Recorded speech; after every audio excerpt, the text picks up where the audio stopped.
They were children going down to the woods that night, and once the incident had occurred, they had to grow up very quickly.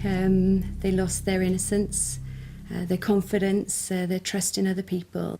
That must be a dreadful thing to try to come to terms with. No one was caught, leaving Pembrokeshire police with 3 unsolved violent crimes in 10 years. At the same time, the local area was plagued by burglaries and armed robberies.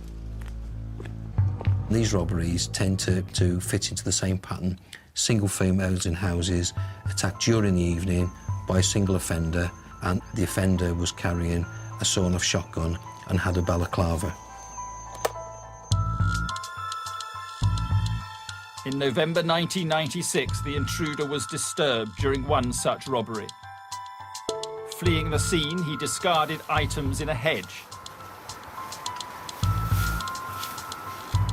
Police making inquiries at a nearby house found stolen goods. The house belonged to John William Cooper. We looked at in a region of 70 burglaries that we believed he'd committed. Not only his house, but his family's houses were searched, and a great deal of property were recovered from those houses.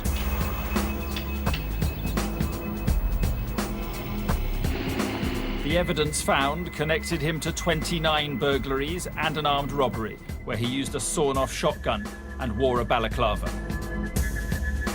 That was the first time that John Cooper came on the radar for being a suspect of the murders at Scoverson Park and the Coastal Path.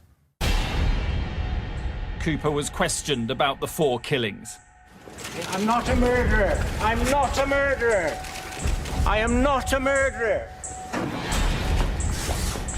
John Cooper would never admit his guilt. So it was felt that to connect him to the double murders, there would need to be what we call a golden nugget of forensic evidence. At that time, forensic analysis drew a blank. They're using me to clear old crimes. It shouldn't be allowed. Shouldn't be allowed. Cooper was sentenced to 14 years for burglary and robbery. For 8 years, all the evidence collected for the case was carefully stored by Dyfed-Powys police.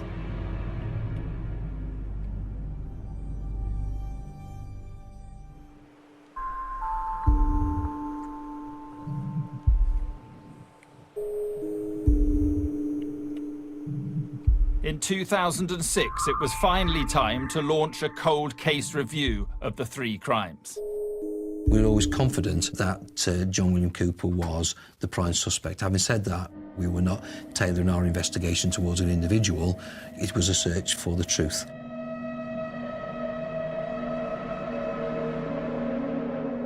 Advances in forensic science might now lead them to the golden nugget of evidence they needed. But it was a daunting task. We're probably talking, in the end, around about 1.5 million to 2 million pieces of paper, which we have to physically go through. We are talking of thousands of exhibits. The team had to make vital decisions about what might give them that crucial forensic link. We knew that we couldn't just say, right, there's 5,000 exhibits. Here you are, forensically look at those 5,000 exhibits, because A, it's not practical, and B, you just couldn't afford to do an investigation. Week after week, then month after month, they selected items to send to the forensic lab.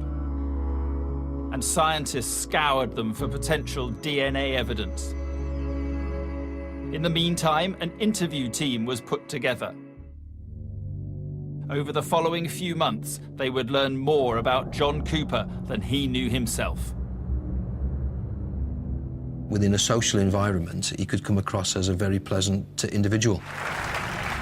A number of people that actually played darts with him said that he was very well-mannered. Can you name one of them? Hampshire. It's right, sir, for £140.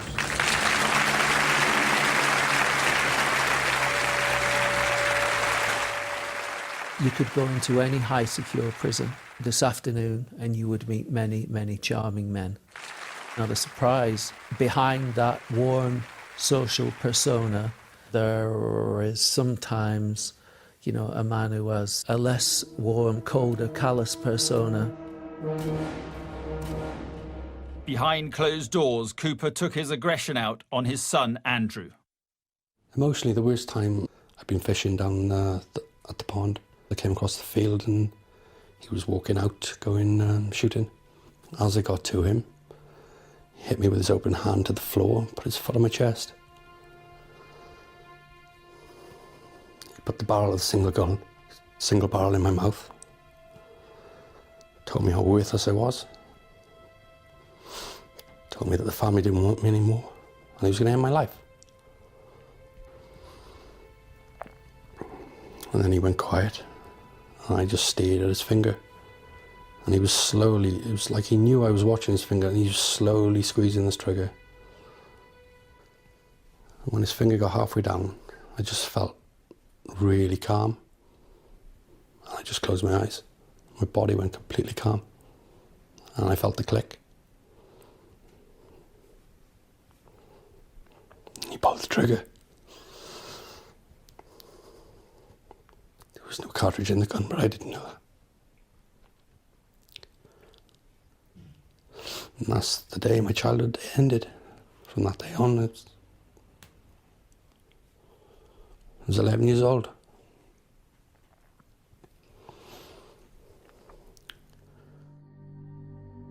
John Cooper was a gambler. Building up a picture of his background, police found out he'd won £90,000 on Spot the Ball in 1979. We didn't benefit from that money. It was all him. It was his drinking money, his gambling money.